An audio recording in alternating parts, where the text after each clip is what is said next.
kita pelajari di dalam hadis Tankihul Kahul ya Ibnu Mas'ud julusuka bi majlisil ilmi la tamassu qalaman wa la taktubu hurfan khairan laka min alfin idki raqabah.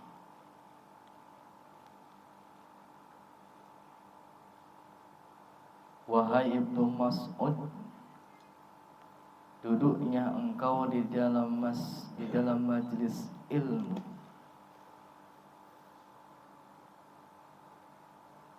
meskipun hanya sebentar, tidak membawa pena maupun tidak menulis suatu huruf, maka itu lebih baik daripada memerdekakan 1000 budak. Bimakna para jamaah pada saat ini yang telah ridho ikhlas duduk dengan keikhlasan hati ingin mencari ridho Allah untuk talabul ilmi, yakin pasti Allah ganjar dengan apa yang telah dijanjikan, yakni ibarat memerdekakan 1000 budak. Maka dari itu para jamaah jangan pernah istilahnya bosan, malas tatkala ada panggilan, ada seruan untuk mengaji. Malah justru itulah kesempatan kita. Itulah yang mana momen terbaik untuk kita mencari ridho Allah Subhanahu wa taala.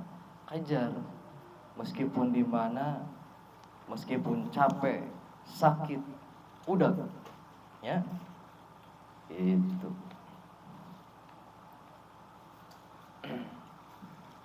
Ieu teh kamari teh lamun teu salah mah 14 karena 15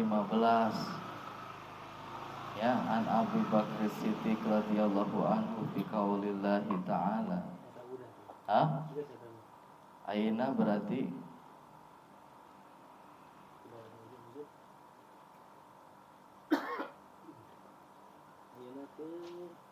anu eta na we nya anu selanjutna nya. Iya, 18. Waduh, mana ya?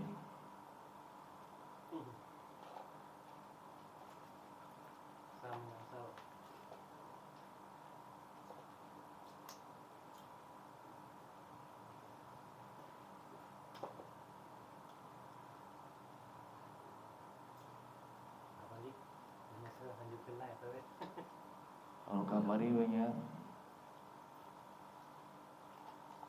Berarti ieu mah mengulas we nya bahasana.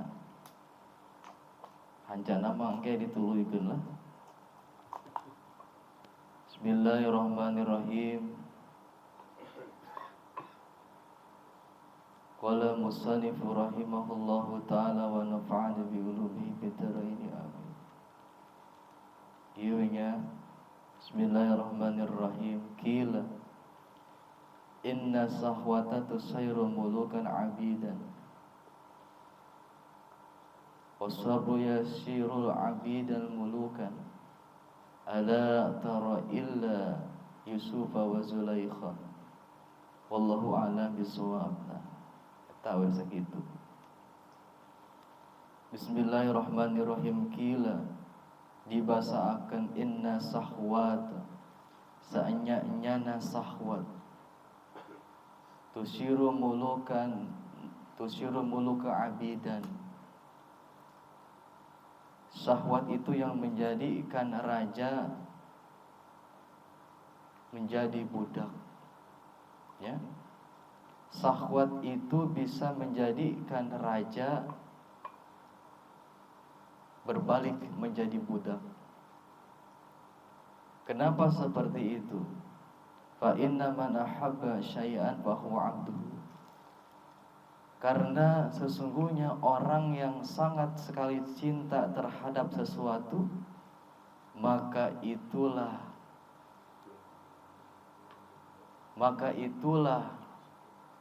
abduhu, abdina. Ya. Syahwat ini sangat berbahaya sekali para jamaah. Karena apabila kita mengikuti syahwat, sama saja beribarat kita diperbudak.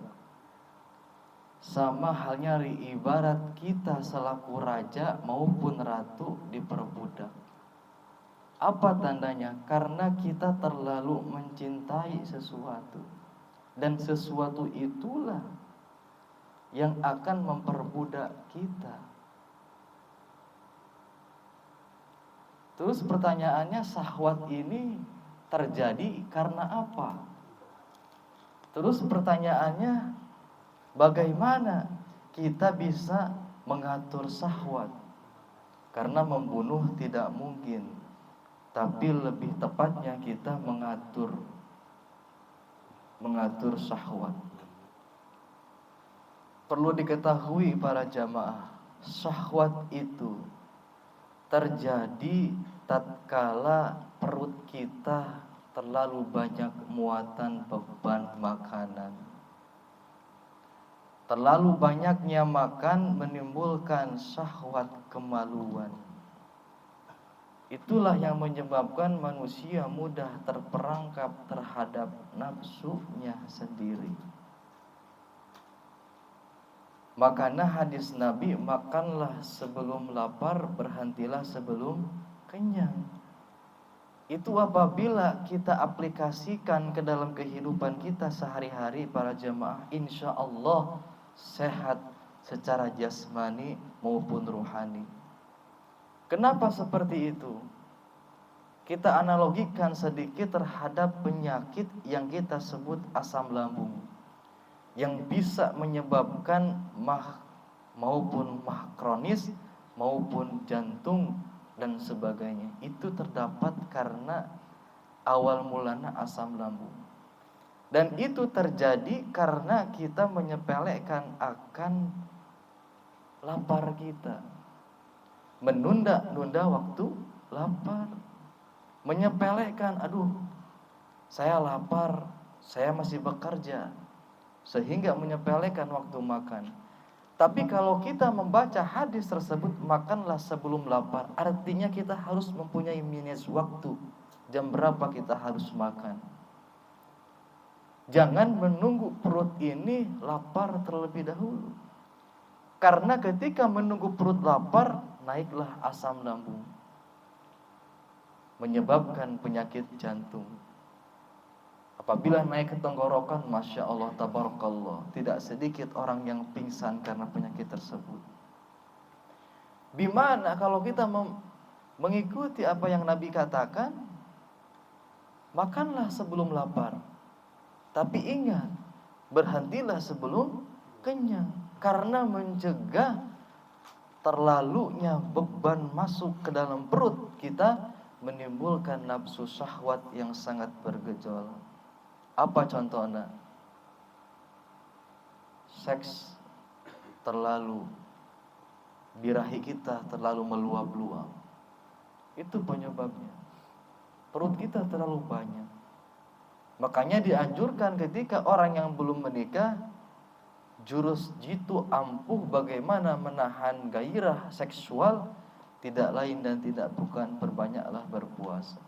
Karena mematikan syahwat, mengatur syahwat, yakni dengan berpuasa atau tidak memenuhi beban perutnya. Sekedarnya saja, berikan perut kita haknya, berikan perut kita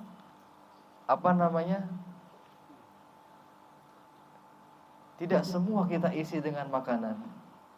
Ya, seperti kita perokok, izinkan perut kita menampung asap rokok, biar enggak kembung gitu.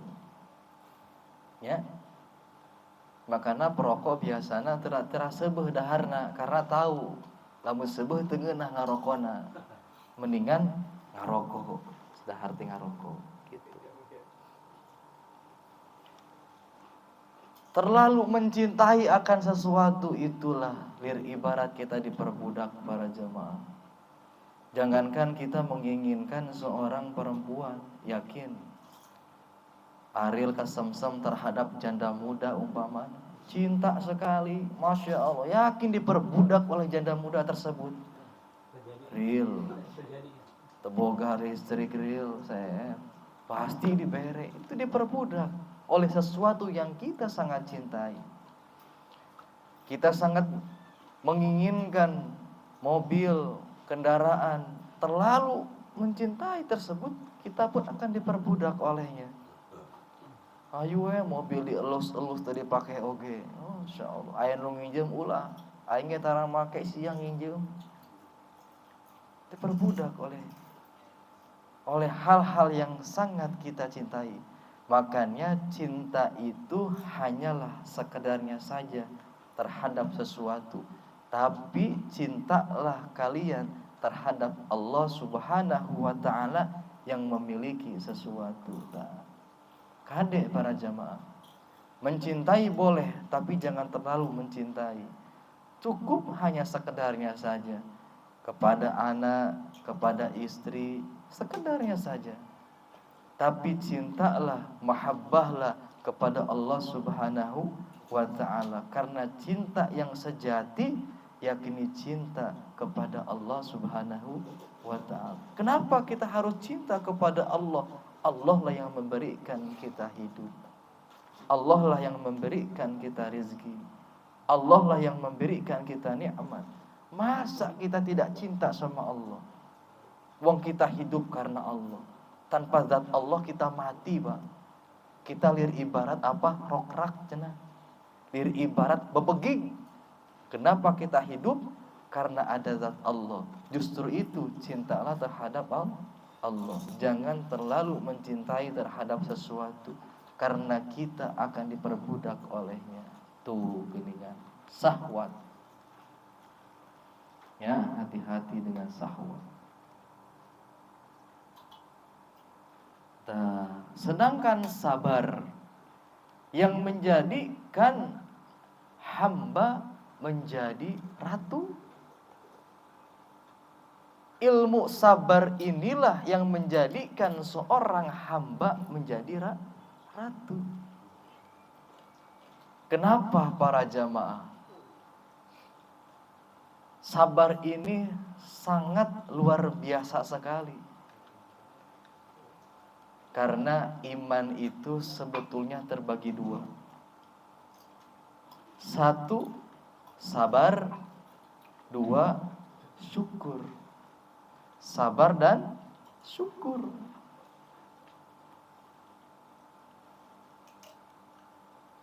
Terus apa definisi sabar? Justru para jamaah, ilmu sabar kalau kita praktekkan dalam kehidupan sehari-hari, Masya Allah, nikmat sebetulnya para jamaah. Apalagi sabar dibarengi dengan keyakinan, nikmat. Ya, sabar, yakin. Yes. Karena sabda Nabi SAW, as-sabru kanjihun min kanjil jannah. Sabar itu adalah harta karun daripada harta karuna surga. Sabar. Contoh, punten para jamaah, apabila para jamaah gitu dihadapkan dengan seseorang yang melukai hati kita, yang menyakiti hati kita, apa yang akan para jamaah lakukan? Apa akan balik menyakiti seseorang tersebut? Atau ada orang yang memukul kita, kita akan kembali memukulnya tersebut? Apa yang harus kita lakukan apabila kita dihadapkan dengan sesuatu tersebut? Ayo, kumaha tah? Pak Ariel umpama ditonggol, males gitunya. Papa tur umpamana diledek, kumaha tah? Arek ngeledek di mal, ya? Arek ngeledek di mal kira-kira. Ayo, kumaha tah? Ingat para jamaah, pesan daripada baginda Nabi sallallahu alaihi wasallam, la taghdab, janganlah marah. Faraddada la taghdab, janganlah marah. Justru syahwat itu, nafsu itu bisa terpancing apabila kita dalam keadaan marah. Hati-hati, karena marah itu adalah salah satu pintu masuknya setan ke dalam hati kita. Gitu. Mantap, ilmu yang paling ampuh tatkala kita menghadapi kejadian seperti itu, langkah 1000. Bukan berarti kita takut para jamaah. Kita melindungi diri kita daripada emosi yang bergejolak. Melindungi diri kita daripada nafsu amarah. Karena kata Nabi, orang yang hebat itu bukan orang yang menang dalam gulatnya, tapi orang yang bisa menahan nafsunya tatkala bergejolak. Tuh geningan. Jadi lamun aya batur ngaledek, urang ngaledek deui, encan asup kana kategori jelema anu sabar. Terus bagaimana sikap kita tatkala kita dianiaya oleh orang yang melukai kita? Sikap kita sebagai muslim mendoakan yang terbaik untuk orang yang melukai kita. Jangan pernah membalas melukai dengan melukainya lagi. Masya Allah, itulah ilmu sabar para jamaah. Papa tuh diledek, kajen, ya Allah mudah-mudahan disabar. Mudah-mudahan orang yang meledek saya diberikan hidayah ya Allah, diberikan taufik ya Allah, sehingga dia berhenti meledek orang lain. Itulah ilmu sabar. Masya Allah, luar biasa ya ilmu sabar namun dipakai dalam kehidupan. Terus kenapa kita harus dibarengi dengan keyakinan? Punten para jamaah, sabar itu bukan hanya di dalam taat, tapi sabar juga harus ada 3 bagian: taat, larangan, dan musibah. Taat, larangan, dan musibah. Tatkala kita dihadapkan musibah, kenapa harus diiringi dengan keyakinan? Karena untuk menjaga hati ini jangan pernah ada sedikit pun mempunyai sifat suudzon terhadap Allah Subhanahu wa ta'ala. Menjaga hati ini kenapa harus diselingi dengan yakin? Yakin bahwa perkara yang terjadi saat ini itulah sudah menjadi ketetapan kehendak Allah Subhanahu wa ta'ala. Kita tidak punya beras, sabar. Tapi harus diiringi dengan yakin bahwa saya tidak punya beras saat ini sudah menjadi skenario Allah Subhanahu wa ta'ala. Bukan berarti Allah ingin membuat kita sengsara, tidak. Justru terkadang di dalam kejadian tersebut Allah akan menjadikan wasilah, Allah akan mengangkat derajat kita menjadi lebih baik. Contoh para jamaah, rumah kita dirubuhkan. Ya, rumah kita dirubuhkan. Rumah kita dirubuhkan, identiknya rumah dirubuhkan artinya akan dibuatkan kembali rumah yang lebih bagus para jamaah. Tatkala kita dihadapkan suatu musibah, ingat kepada Allah, disitulah Allah akan mengangkat derajat kita. Allah akan mengganti sesuatu yang telah membuat kita merasa was-was dengan sesuatu yang lebih baik. Itulah sabar. Sabar dengan yakin. Kande eta. Ya. Tah gitu. Kade. Tuh gini. Ala taro ila tu Yusuf wa Zulaikha. Makana kudu eling cenah ningali itu karena Nabi Yusuf tatkala eling melihat kejadian Nabi Yusuf dengan Siti Zulaikha. Nabi Yusuf itu kalau dilepelkan dengan Siti Zulaikha mungkin tidak setara. Seorang ratu yang mencintai bawahannya, ya. Tapi Nabi Yusuf memang sangat sekali sabar, ya. Ya jelas sabar, karena titelnya pun anbiya, ya, gitu. Bimakna seorang budak bisa menikahi ratu itu buah daripada kesabaran. Sama seperti kita para jamaah.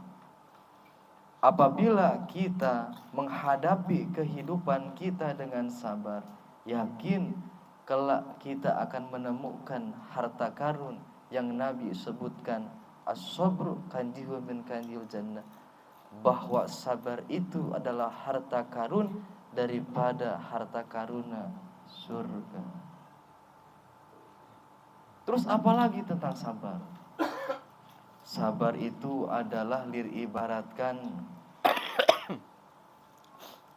oh beyak irokona bahata kali wa kasurupan ya.